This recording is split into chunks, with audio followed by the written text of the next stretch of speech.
Hello नमस्कार दोस्तों, आज हम पहुंच चुके हैं जिला न्यायालय प्रयागराज। जी हाँ साथियों, आज यहाँ पर राष्ट्रीय लोक अदालत का आयोजन किया गया है और आप देख सकते हैं हमारे सामने बात करने के लिए हमारे खास मेहमान माननीय सचिव दिनेश कुमार गौतम साहब यहाँ पर हैं। हम उनसे बात करेंगे कि किन किन मुद्दों पर आज राष्ट्रीय लोक अदालत में कौन कौन से मामले जो महत्वपूर्ण मामले थे उसको संदर्भित किया गया। साथ साथ आप देख रहे होंगे कि हमारे अगल बगल तमाम पैरालीगल वॉलेंटियर्स भी यहाँ पर बैठे हुए हैं। हम इन पैरालीगल वॉलेंटियर्स से भी जानने का प्रयास करेंगे कि ये किस किस चीज़ को यहाँ पर ऑब्जर्व करने का काम किए हैं, इनका यहाँ पे क्या रोल है। तो सबसे पहले हम चल रहे हैं माननीय सचिव जिला विधिक सेवा प्राधिकरण दिनेश कुमार गौतम साहब के पास और हम इनसे जानकारी प्राप्त करने वाले हैं। सर, स्वागत है आपका। सर, मैं आपसे ये जानकारी प्राप्त करना चाहता हूँ कि आज किस एडमिनिस्ट्रेटिव जज के द्वारा यहाँ पर उद्घाटन किया गया है राष्ट्रीय लोक अदालत का। हमारे यहाँ प्रयागराज जिला कचहरी के प्रशासनिक न्यायमूर्ति श्री सिद्धार्थ वर्मा जी हैं। वो आज यहाँ कचहरी आए, उन्होंने 10:30 बजे राष्ट्रीय लोक अदालत का उद्घाटन किया। तो सर, इसमें मेनली अगर हम बात करते हैं तो किस किस टाइप के हमने मैटर से यहाँ पर देखने का काम किया मेजर तौर पे।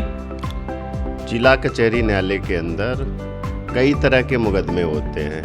जैसे आईपीसी को ले लिया जाए तो समनी मामले वो होते हैं जो 2 साल से कम के मुकदमे, 2 साल से कम के सजा वाले मामले।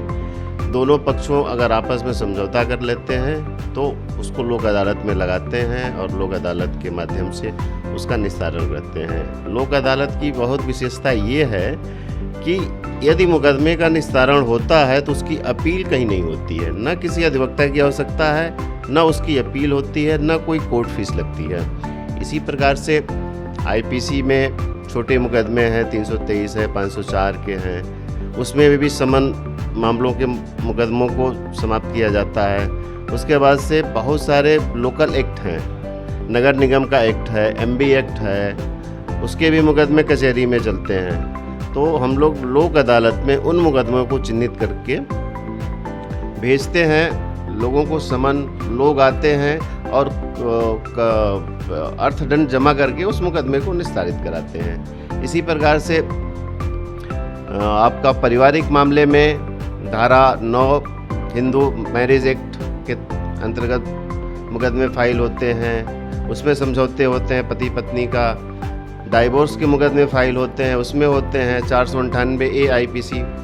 इसके मुकदमे का निस्तारण समझौते के आधार पर किया जाता है। आज के दिन विशेष लोक अदालत में बड़ी उपलब्धि हमारी ये रही कि पारिवारिक न्यायालय से 10 जोड़ों को हम लोगों ने यहाँ उनके घर विदा किया। यह हमारे पारिवारिक न्यायालय के अथक प्रयास के माध्यम से 10 जोड़ों को एक प्लेटफार्म पर लाए, दोनों में कंप्रोमाइज़ कराए। कंप्रोमाइज़ कराने के बाद से दोनों पति पत्नी एक साथ रहने के लिए सहमति व्यक्त की और उनका एक साथ उनको यहाँ से उनके घर विदा किया गया। यह कार्यक्रम माननीय हमारे प्रशासनिक न्यायमूर्ति के सामने ही किया गया। और देखा जाए तो बहुत तरह के समन मामले होते हैं हमारे यहाँ। एनआई एक्ट के मुकदमे होते हैं, उसका निस्तारण लोक अदालत में समझौते के आधार पर किया जाता है। इसी प्रकार से अगर देखा जाए तो माननीय सर्वोच्च न्यायालय ने दिनांक 29, 30, 31 जुलाई को तथा 1, 2, 3 अगस्त को राष्ट्रीय लोक अदालत का, विशेष राष्ट्रीय लोक अदालत का आयोजन किया गया है, जो पूरे इंडिया में मनाया जाएगा। उसके लिए भी हम लोग कार्य कर रहे हैं। आजकल हमारे इलाहाबाद में 60 मुकदमे हैं जो सुप्रीम कोर्ट में चल रहे हैं, उसमें भी हम मीडिएशन के माध्यम से, समझौते के माध्यम से समाप्त करने का प्रयास कर रहे हैं। और एक मुकदमा हमने तय कर लिया है, बाकी हमारे 34 मुकदमे फेल हो गए हैं। फिर भी अभी 28 मुकदमों में हम लोग प्रयासरत हैं कि शायद कुछ काम बन जाए। अगर बताया जाए कि आज की विशेष जो लोक अदालत थी हमारी, राष्ट्रीय लोक अदालत 13 जुलाई 2024 में, आज का निस्तारण हमें लग रहा है कि प्रदेश में पहले या दूसरे नंबर पर होगा मेरा प्रयागराज जिला। आज के दिन करीब करीब हम लोगों ने 2,65,000 के आसपास मुकदमे का निस्तारण किया है। अभी आंकड़े आ रहे हैं, शाम तक 6 बजे तक आंकड़े आ जाएंगे तो पूरा पता चलेगा कि सब मुकदमे हम लोगों ने तय किया है। जी बहुत बहुत धन्यवाद। तो आप यहाँ पर सुन रहे थे माननीय सचिव विधिक सेवा प्राधिकरण को। तो अब हम पैरालीगल वॉलेंटियर्स से भी कुछ जानना चाहेंगे कि इन लोगों ने कौन सी ऐसी मुख्य भूमिका यहाँ पे निभाने का काम किया। मैं कोशिश करता हूँ किसी न किसी पैरालीगल वॉलेंटियर से बात करने का कि वो क्या ऑब्जर्व किए हैं, साथ ही साथ उनके द्वारा क्या चीज़ें यहाँ पर देखा गया है। तो एक हमारे पास पैरालीगल वॉलेंटियर्स हैं, मैं इनसे जानकारी प्राप्त करना चाहूँगा। सर मेरा नाम रामाभिषेक सिंह है और सर मैं यहाँ पर जब आया तो देखा मेरे सामने तो ये पहली बार ऐसा हुआ है, मैंने ये लोक अदालत मतलब अभी मैं फर्स्ट टाइम देख रहा हूँ। तो भीड़ बहुत थी, लोग बहुत थे और इससे ये साफ साफ पता लगा कि लोग वास्तव में लोग बहुत ज़्यादा परेशान थे।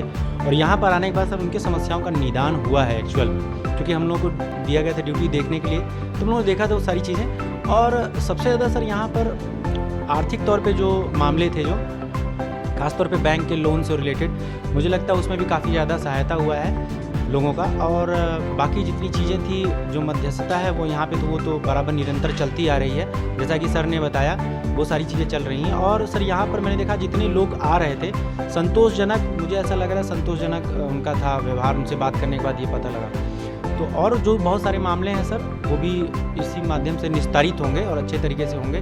तो बस सर यही है कि एक अच्छी शुरुआत है और कहते हैं कि अंत भला तो सब भला। तो आज मुझे जो अंत दिखा सर बड़ा अच्छा दिखा और मुझे लगता है ये अंत नहीं, ये शुभारंभ है। तो ये अब शुभारंभ हो चुका है और समाज के हर वर्ग को जो उपेक्षित हैं, जो परेशान हैं, उनको हर तरीके से आर्थिक तौर से लेकर के कानूनी तौर से लेकर के हर तरीके से उनको एक सहायता मिलेगा, एक न्याय मिलेगा उनके लिए सर। बहुत बहुत धन्यवाद। तो आप देख सकते हैं मैं डायरेक्ट यहाँ पे सचिव साहब के कार्यालय में ही हूँ। यहाँ पे पैरालीगल के हमारे वॉलेंटियर्स भी हैं, साथ ही साथ आप लोगों ने यहाँ पे सचिव साहब को भी सुनने का काम किया। फिर इसी तरह के अपडेट के लिए बने रहें, फिर मिलेंगे एक नए वीडियोज़ के साथ, तब तक के लिए धन्यवाद।